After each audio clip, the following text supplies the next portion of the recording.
saya akan menceritakan sebuah cerita dongeng yang berjudul Putri Cermin Cina di Jambi. Dahulu kala di daerah Jambi, di sebuah negeri yang diperintahkan oleh seorang raja yang bernama Sultan Bambang Matahari.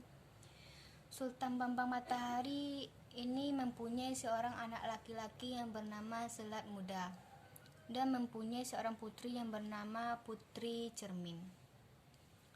Namun Tuan Selat Muda ini memiliki sifat yang ceroboh, dan Putri Cermin Cina ini memiliki wajah yang cantik dan berkulit putih bagaikan kulit putri Cina. Karena itulah ia disebut dengan Putri Cermin Cina. Pada suatu hari datanglah saudagar muda ke daerahnya. Saudagar itu bernama Tuan Muda Senaning. Ia dan anak buahnya merapat ke pelabuhan negeri itu.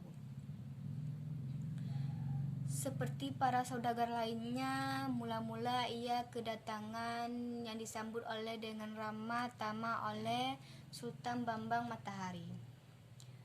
Pada saat jamuan makan, kebetulan Putri Cermin Cina bertatap muka dengan Tuan Muda Senaning. Seketika Tuan Muda Senaning jatuh hati kepada Tuan Putri yang cantik jelita itu. Demikian pula hal itu dengan Putri Cina. Diam-diam ia juga menaruh hati kepada saudagar muda yang berwajah tampan itu. Namun sebagai seorang gadis, kita tidak mungkin mengutarakan isi hati terlebih dahulu. Pada suatu kesempatan, kedua muda-mudi itu sempat bertemu. Kesempatan yang baik itu tidak disia-siakan oleh si pemuda tersebut. "Adinda Putri," kata Tuan Muda Senaning, "sejak pertama bertemu denganmu, hatiku berdebar-debar. Aku yakin kaulah gadis yang akan menjadi pendamping hidupku." "Tuan Muda,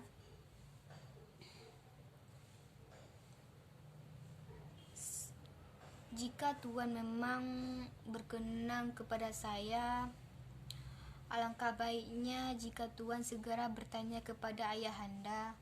Tuan akan mengetahui apakah saya masih sendiri atau sudah ada yang punya." "Baiklah Adinda, memang sudah sepantasnya kalau hal itu yang dilakukan oleh Tuan Muda Senaning."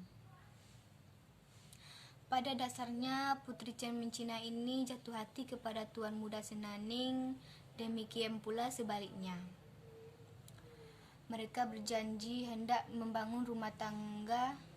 Tidak lama kemudian, Tuan Muda Senaning ini datang melamar kepada Sultan Bambang Matahari.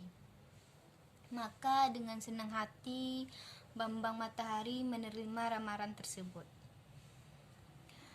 Berkata Sultan Bambang Matahari, "Tapi mohon maaf Adinda Senaning, terpaksa pernikahan ditunda sampai 3 bulan lagi. Saya harus menuntaskan perniaga yang belum diselesaikan." Tuan Muda Senaning hendak berkata bahwa segala keperluan untuk pesta pernikahannya dialah yang akan menanggungnya.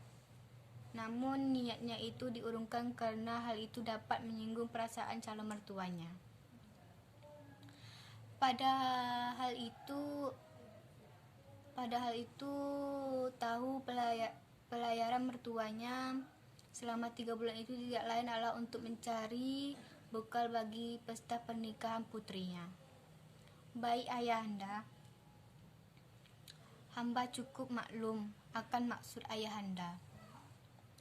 "Terima kasih atas pengertiannya Adinda," sahut Sultan Bambang Matahari lega. Ia makin senang pada calon menantu yang tahu adat itu. yang tidak mentang-mentang kaya lalu membuat kehilangan muka. Sebelum berangkat belayar, Sultan Bambang Matahari berpesan kepada Tuan Muda Selat agar menjaga Putri Cermin dengan baik-baik. Jangan sampai terjadi sesuatu yang tidak hal yang diinginkan. Setelah itu, Sultan Bambang Matahari berlayar mencari bekal untuk menikahkan putrinya.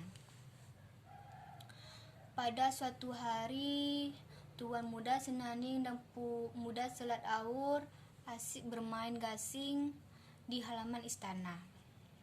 Mereka tertawa berbahak-bahak gelak, makin lama makin asik sehingga orang-orang mendengar ikut tertawa senang.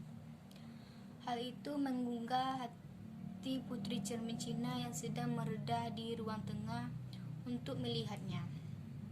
Ia menuju ke jendela melihat keasikan tunangan dan kakak bermain gasing. Kehadiran Putri Cermin Cina terlihat oleh kedua orang itu. Sambil melihat ke anjungan, Tuan Muda Senaning melepaskan tali gasingnya. Gasing itu mengenai gasing Tuan Muda Selat. Gasing Tuan Muda Selat melayang dan terbelanting tinggi. Mereka masih tertawa-tawa melihat gasing itu, namun tiba-tiba gasing itu bergerak ke arah Putri Cermin. Sontak semua tersiap. Sebelum mereka sadar apa yang telah terjadi, tiba-tiba gasing itu berputar persis di atas kening Putri Cina. Putri Cina menjerit kesakitan. Kening Putri Cina tersebut pun berlumuran darah. Ia jatuh ke lantai dan tidak tersadarkan diri.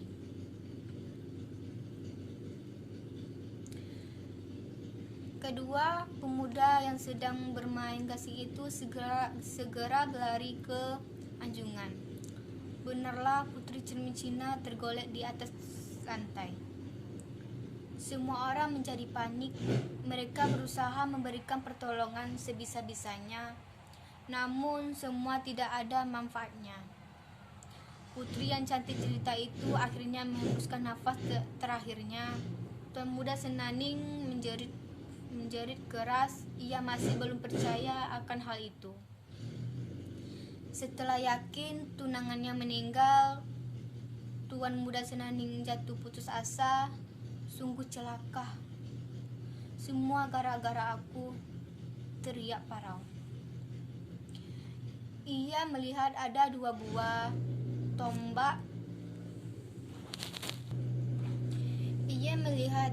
Buah tombak bersilang di dinding. Secepat kilat ditariklah tombak itu. Dengan sekuat tenang tombak itu dilemparkan ke halaman. Pangkal menangkap ke tanah dan mata tombak memuncak ke atas. Tidaklah ini hanya dilakukan oleh seorang yang mengerti ilmu silat dan ilmu perang. Tuan Muda Selat yang masih memeluk adiknya tak sempat mencegah perbuatan Tuan Muda Senaning. Namun sepasang mata pemuda ini terbelalak ngeri saat berpaling ke arah calon adik iparnya. Ia benar-benar tidak menyangka Tuan Muda Senaning akan berbuat senekat itu. Saat itu, dengar gerakan yang sukar diikuti oleh mata Tuan Muda Senaning. Melihat ke halaman, tubuhnya berluncuran ke arah mata tombak yang mencuat ke arah mengenai mata tombak yang mencuat itu.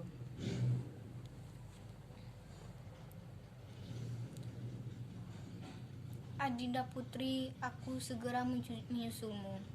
Suara pemuda itu tersendat-sendat oleh nafas yang menjelang sekarat. Aku tak bisa hidup tanpa dirimu. Usai berkata demikian pula, Tuan Muda Senaning meninggal dunia. Sementara kerabat istana merawat jenazah kedua insan yang saling jatuh cinta ini, hati Tuan Muda Selat kacau, terasa kacau balau. Tak dapat dibayangkan bagaimana marahnya si ayahanda Ketika dia tahu kejadian ini, untuk menjaga hal-hal yang tak diinginkan, ia minta agar kedua mayat orang tersebut dikuburkan segera. Mayat Putri Cermin Cina dimakamkan di tepi sungai, sedangkan mayat Tuan Senaning dimakamkan di seberang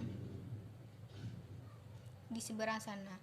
Tempat itu kemudian yang diberi nama Dusun Senaning. Sejenak Tuan Muda Selat merasa lega, namun tak kalah ingat betapa ayahandanya sebentar lagi akan datang, dan maka pikirannya menjadi kacau balau.